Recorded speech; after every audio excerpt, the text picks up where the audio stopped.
Pinuntahan nga nitong si David ang kanyang papa na si Ramon upang kausapin tungkol doon sa kanilang negosyo. At nagpresenta naman itong si David na nangyari kay Severino na siya na lang umano ang tutulong upang tumugis sa pumatay dito sa Ginoo. Subalit sinabi naman ni Ramon na wag na raw umano niyang alalahanin yun dahil may inutusan na nga siyang tao upang maghanap dito.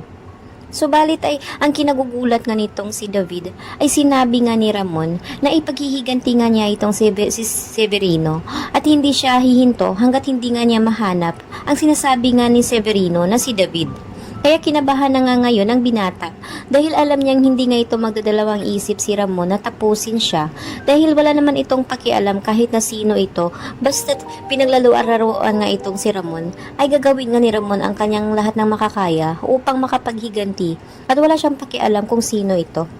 Kaya't kinabahan na nga itong si David dahil alam niyang nanganganib na ngayon ang kanyang buhay. Kaya naman pinuntahan nga niya itong si Olga upang sabihin nga dito na dapat ay gumawa na rin umano siya ng aksyon upang paglabanan nga at matakpan nga ang kanyang ginagawa. Subalit na sinabi naman ni Olga na dapat siya na raw umano ang maglinis ng kanyang kalat dahil siya naman raw ang gumawa nito. Subalit ay nagmamatigas pa rin itong si David at sinabi nga niya na pag hindi raw siya nito tutulungan ay baka magsabi na siya kay Ramon sa totoo.